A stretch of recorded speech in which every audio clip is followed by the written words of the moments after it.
Thank you, President Trump. Peter. This week, there was a video on board a plane that showed the First Lady of France slapping her husband, Emmanuel Macron. Do you have any world leader to world leader marital advice?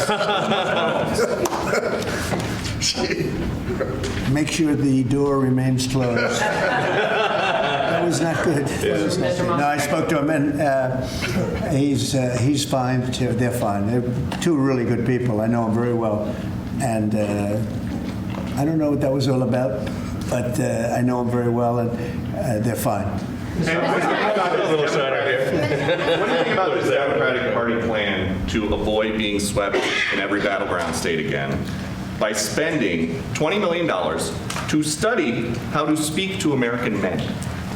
Well, you know, they spent $2.8 billion. We spent 1.5. We spent much less. We spent about half of what they spent, and at the end they were $28 million short. They had to be. They spent $2.8 billion. It's a lot, but they couldn't get $28 million at the end, and now they want to spend. I read that they want to spend money to learn how to talk. That's fake. You don't want to be fake. You shouldn't have to hire consultants to say what America needs, because then the consultants should be running the deal, not them. But I read that they want to spend a lot of money in each state. So we won all 7 swing states, 7 out of 7. We won a lot more than that. We won the popular vote. We won everything. And they want to spend money to find out what they did wrong. And I mean, I could tell you what they did wrong. I could tell you every one of their programs. When they say men playing in women's sports, I would say that's not a winner. When they say transgender for everybody, I think that's not a winner. When they say open borders so the entire world population of criminals can pour into our country, I don't think that's a winner. I mean, I just gave them that for free.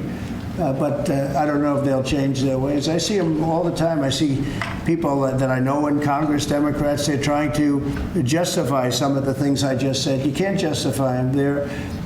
I always hear they're 80-20 issues. I say they're not 80-20, they're 97-3. They might be 99-1. They're not 80-20. They wish they were 80-20.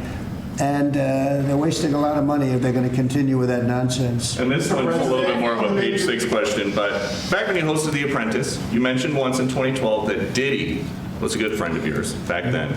He has since found himself in some very serious legal trouble. Yeah, that's true. Would you ever consider pardoning him? Well, nobody's asked. You had to be the one to ask, Peter, but nobody's asked. But I know people are thinking about it. I know they're thinking about it. I think some people have been very close to asking. First of all, I'd look at what's happening, and I haven't been watching it too closely, although it's certainly getting a lot of coverage. I haven't seen him. I haven't spoken to him in years. He used to really like me a lot, but I think when I ran for politics, that relationship busted up. From what I read, I don't know. He didn't tell me that, but I'd read some little bit nasty statements in the paper all of a sudden. It's different. You become a much different person when you run for politics and you do what's right. I could do other things, and I'm sure he'd like me, and I'm sure other people would like me, but it wouldn't be as good for our country. As we said, our country's doing really well because of what we're doing. So it's not a popularity contest. So I don't know. I would certainly look at the facts. If I think somebody was mistreated, whether they like me or don't like me, it wouldn't have any impact on me.